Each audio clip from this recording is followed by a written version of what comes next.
Oh yeah, bringing back the tradition, we're gonna start this episode off with a delicious blueberry Red Bull. Let's roll the intro.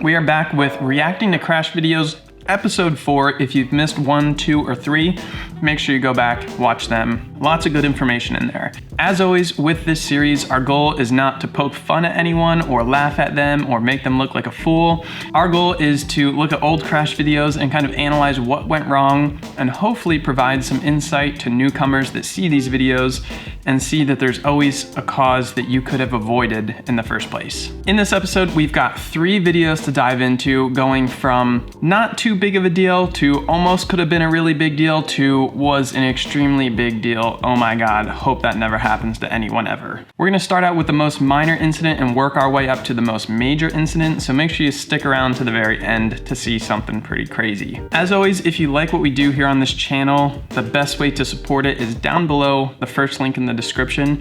TuckerGott.com, we got all kinds of sweet merch, hats like this one, shirts similar to this one. Really appreciate any support, and it's awesome to see you guys out there rocking the Risky Biscuits logo. All right, so let's dive right into it. This first video comes from a viewer like you. They sent it in, but they asked to remain anonymous.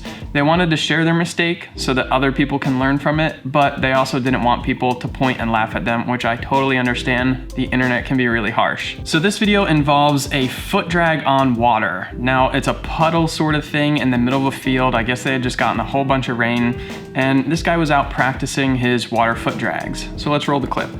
Dude man's flying around, and he seems to spot a whole bunch of nice looking puddles. So dude man lines up for the kill. He's got a nice freaking swoop pond going on. It appears like he's got it set up into the wind. You can kind of tell his ground speed's slightly slow. He's getting that foot down. And he looks down for a second, looks up, looks down again, and kerplunk, right in the water. Wing comes down and falls right on him. That's the worst feeling ever. But it turns out the water was a lot more deep than you would have expected, and he drags all of his gear to the outside of the puddle. First, props to him. He's doing a water foot drag on a shallow puddle, which is a good way to do it. You get all the benefits of a water foot drag, but the safety of not drowning. The pilot said that as he was water foot dragging, he realized that he was getting slower and slower in the brakes. Now, when you're foot dragging whatsoever, you have 2 ways to control your up and down movement: throttle correction and brake correction. Pulling brake is a more instantaneous reaction. Adding power takes a little bit of time to react, but you need to balance both of those, especially in turbulent wind, to get a nice, stable foot drag. Now, he found that he was pulling more brake and pulling more brake, pulling more brake, getting really slow, and basically he flared into a landing because his wings stopped flying. Additionally, you can see that the pilot's foot dragging the water, and he looks down once, looks up, looks down twice, and that's when he goes in. You never really want to look down when you're foot dragging, or landing for that matter, because everything you need to see is out on the horizon. You just look straight out where you're going, and everything else kind of fills in with your peripheral vision. So when you're foot dragging or landing, remember, eyes out in front of you where you're headed. You always want to look where you want to go. So if you look down, chances are you might just go down. All right, let's dive into video number 2. This is one that nothing really came of it, but it could have been really, really bad. So this pilot's flying, I believe, off the coast of some Hawaiian island, and he experiences an engine failure. Now, as we know, it's a common rule to always assume your engine's gonna die, and for that reason, we always wanna keep some sort of landing area within gliding distance. That's how you can always ensure that you'll be able to make a safe emergency landing. In this case, the pilot was doing exactly that, but by a freaking hair. So, this was my last flight in Hawaii on Oahu Island. At this point, of course, I'm taking pictures of the island and my really good friends that I flew with, Tommy and Warren, and now I'm spotting a whale. While I'm trying to zoom in and get closer to the whale, the mama whale and the baby whale, unfortunately the netting gets caught in the prop somehow, So as you can see, this pilot's out flying over the water. As he's explaining, he's getting some sweet pictures of whales, and his netting tensioning device lets loose, which destroys his prop, in turn gives him an engine failure. As soon as he realizes that something went wrong, he does the right thing. He keeps control of the aircraft, he turns directly towards the shore because that's where he needs to go, and then he starts worrying about his trim setting.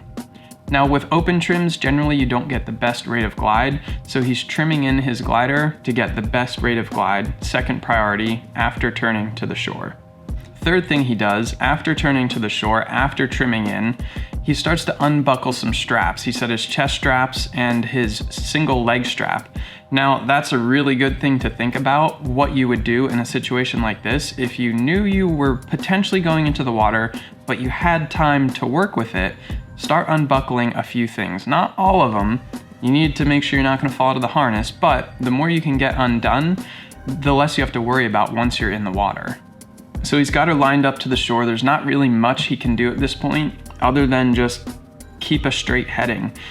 Now that's a scary sight, those crashing waves and all the rocks right below him.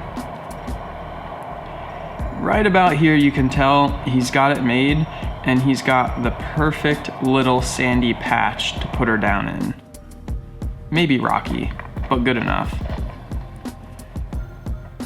And holy shit, he pulled that off just by the skin of his teeth.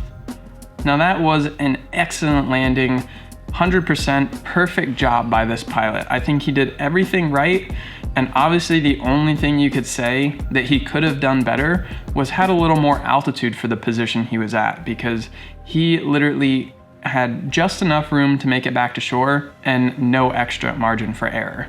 All right, so on to our final video, number 3. This is the really bad one, and this one's really tricky. There's a lot of unknowns, so it's kind of hard for me to make judgments on what went wrong or what caused this incident without fully knowing all the details of this specific day. We're gonna play the clip. It's a little bit cringy, a little bit scary, but I'll talk about some of the things that we can gather from this situation, but just take a look.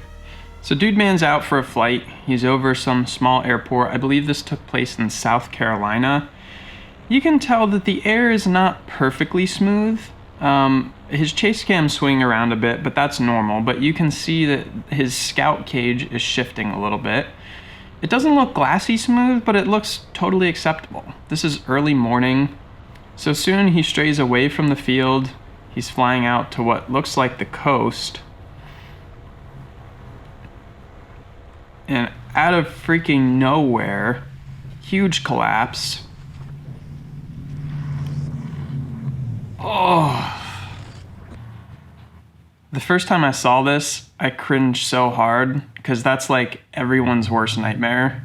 Let's take a look at the helmet cam. Oh.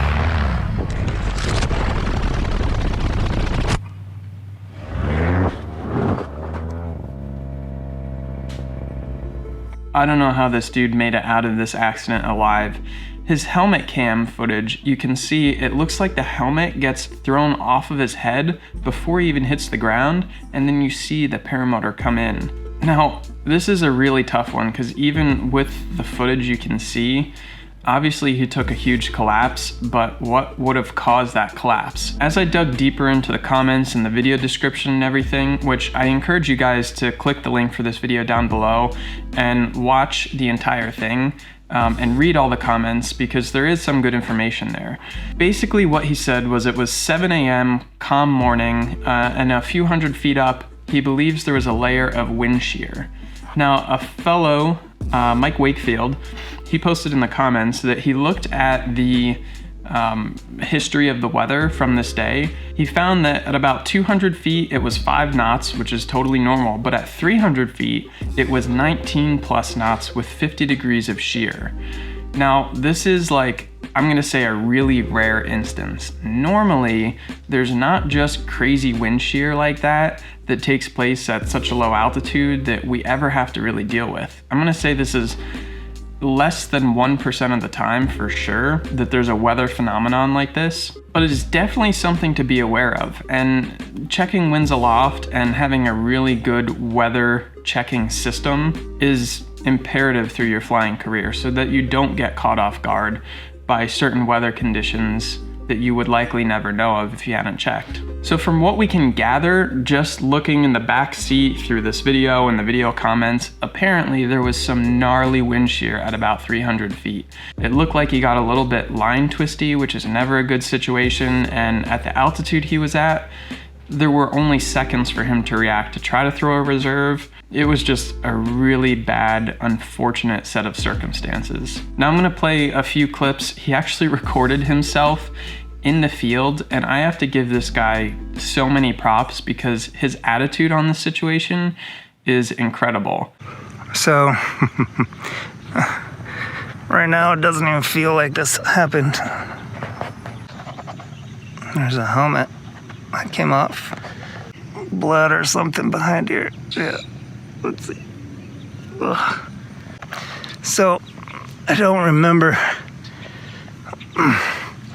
much. I think I remember everything being twisted, like the wing all of a sudden just like folded in half.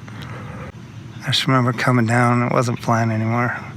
I don't remember anything else. I don't think I was very high. I think I hear an ambulance. Ryan called it.